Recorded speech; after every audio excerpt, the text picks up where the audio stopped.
एक बार की बात है, श्यामपुर नामक गांव में सलोनी नाम की एक बहू रहती थी। सलोनी स्वभाव से बहुत अच्छी थी, पर वह रंग रूप में थोड़ी सांवली और उसके चेहरे पर काले दाग धब्बे भी थे, जिस कारण सलोनी को उसके ससुराल में कोई भी पसंद नहीं करता था और हमेशा उसके रंग रूप को लेकर ताने कसते रहा करते थे।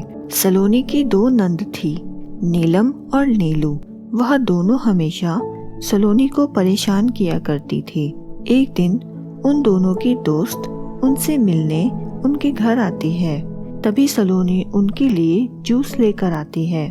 नीलम की फ्रेंड सलोनी को देखकर हंसने लगती है और नीलम से कहती है, अरे यार नीलम, ये बदसूरत सी लड़की तुम्हारे घर में कौन है? कहीं ये तुम्हारी नई नवेली भाभी तो नहीं? हम तो इतनी काली और बदसूरत नौकरानी भी अपने घर ना रखें। टीना, तुमने बिल्कुल सही समझा। ये काली कलूटी नीलम की भाभी ही है। बेचारी नीलम के भाई के तो भाग्य ही फूट गए, जो इतनी काली और बदसूरत पत्नी मिली है। वैसे नीलम, अपनी भाभी को रात में कहीं जाने मत देना, वरना सब इसे चुड़ैल समझकर डर जाएंगे। इतना कहकर नीलम की फ्रेंड्स सलोनी का मजाक बनाने लगती हैं। अपने दोस्त की बातें सुनकर नीलम को सलोनी पर बहुत गुस्सा आता है और वह अपनी भाभी से कहती है, तुझे एक बार की बात समझ नहीं आती क्या?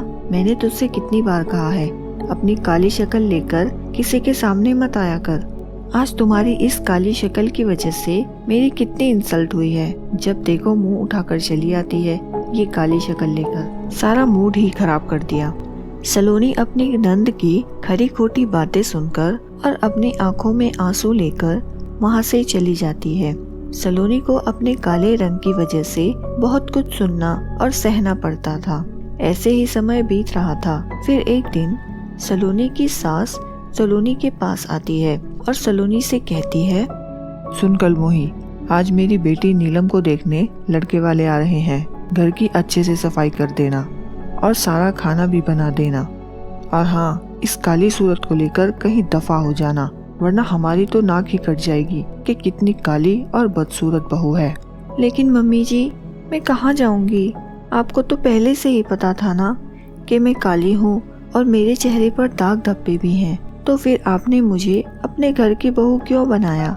आपके बेटे भी मुझसे बात नहीं करते, सिर्फ मेरी काली शक्ल की वजह से, और आप हमेशा मुझे ताने देती हैं। इस घर में मुझे कोई प्यार नहीं करता, बस मुझे नौकरानी की तरह रखते हैं, घर का सारा काम कराते हैं। आखिर मैं भी इंसान हूँ और इस घर की बहू भी। प्लीज मम्मी जी, मेरे साथ ऐसा मत कीजिए।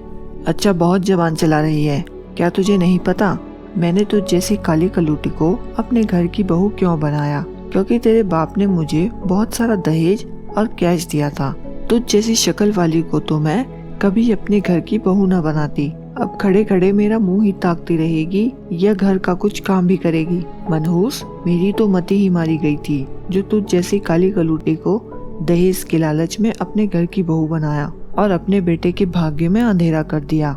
इतना कहकर सलोनी की सास वहाँ से चली जाती है। वहीं दूसरी तरफ सलोनी घर की बहुत अच्छे से सफाई करती है और लड़के वालों के लिए अच्छे अच्छे पकवान तैयार करती है। जैसे ही मेहमान आने वाले होते हैं, वो घर से बाहर निकलकर एक गार्डन में बैठ जाती है और अपनी किस्मत पर रोने लगती है। तभी सलोनी को कुछ आवाज सुनाई देती है। आवाज को सुनते सुनते वो एक घने पेड़ के पास पहुंच जाती है और देखती है एक चुड़ैल वहाँ एक परी को पेड़ से बांधकर उसे बहुत ही बेरहमी से मार रही है। सलोनी चुड़ैल से लड़कर उस परी को चुड़ैल से बचा लेती है। मेरी जान बचाने के लिए तुम्हारा बहुत बहुत शुक्रिया। ये चुड़ैल मुझे मारकर मेरी सारी शक्तियाँ मुझसे छीन लेना चाहती थी। अगर आज तुम समय पर ना आती तो बहुत ही बड़ा अनर्थ हो जाता। परी सलोनी का उदास चेहरा देखकर सलोनी से पूछती है, क्या हुआ सलोनी, तुम उदास क्यों हो? तुम मुझे बता सकती हो, मैं तुम्हारी मदद जरूर करूँगी। सलोनी परी को पूरी बात बताती है और रोने लगती है। अरे नहीं सलोनी, ऐसे नहीं रोते।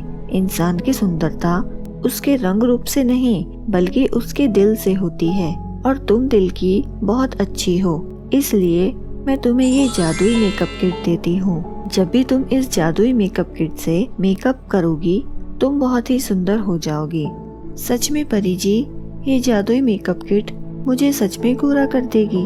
और क्या फिर मेरे पति और मेरे पूरे घर वाले मुझे प्यार करेंगे और मुझे कभी मेरे रंग रूप को लेकर ताने नहीं देंगे? सच में परी जी, क्या ऐसा हो सकता है इस जादुई मेकअप किट से? हाँ सलोनी, जरूर। तुम जादुई मेकअप किट से बहुत ही ज्यादा सुंदर हो जाओगी, लेकिन तुम्हें बिल्कुल वैसा ही करना होगा जैसा मैं तुमसे करने के लिए कहूँगी।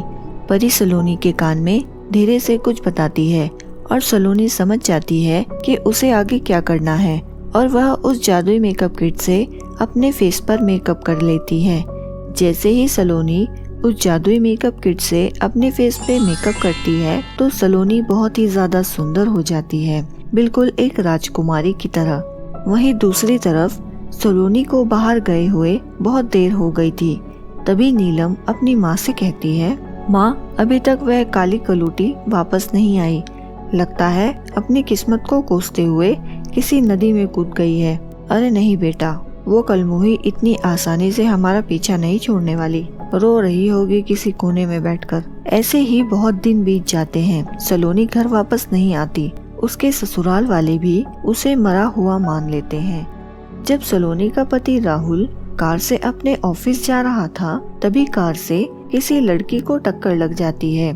जब वह उसे कार से उतरकर देखता है तो बस देखता ही रह जाता है। राहुल के पूछने पर वह लड़की अपने आप को अनाथ बताती है और रोने लगती है। राहुल उस लड़की के सामने शादी का प्रस्ताव रखता है और वो लड़की भी उसे हाँ कर देती है। राहुल उस लड़की को लेकर अपने घर आता है और अपनी माँ को सब कुछ बताता है।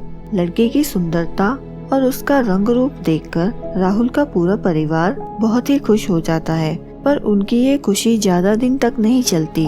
राहुल की नई पत्नी घर में आते ही सब परिवार वालों पर अपना रोब जमाने लगती है और अपनी सास और नंद से खूब काम करवाती है। तभी नीलम अपनी माँ से कहती है, माँ, ये नई भाभी तो कितनी चालाक है। दिन भर कोई न कोई फरमाइश करती रहती है और हमसे गधों की तरह काम कराती है। हमारी सलोनी भाभी इतनी अच्छी थी। हमने हमेशा उनके रंग रूप को लेकर उनका अपमान किया, पर उन्होंने पलटकर हमें कुछ नहीं कहा। तभी वहीं खड़ी राहुल की नई पत्नी अपनी सास और नंद की बातें सुन रही थी और वह उनके पास आकर कहती है, माँ जी, मैं आपको एक राज की बात बताना चाहती हूँ। जिस दिन नीलम दीदी को लड़के वाले देखने आ रहे थे और आपने मुझे घर से निकाल दिया था, तभी मुझे एक परी मिली थी। उस परी ने मुझे एक जादुई मेकअप किट दी जिससे आज मैं इतनी सुंदर हो गई। तभी परी ने मुझसे कहा था कि अगर आप लोगों को ये एहसास दिलाना है कि इंसान की सुंदरता उनके दिल से होती है तो मुझे ये सब करना होगा। इसलिए मैंने परी के कहने पर ऐसा किया ताकि आप लोगों को अपनी गलती का एहसास हो। तभी सलोनी की सास और नंद अपने बुरे बर्ताव के लिए सलोनी से माफी मांगती है और उस दिन से सलोनी अपने परिवार के साथ खुशी खुशी रहने लगती है।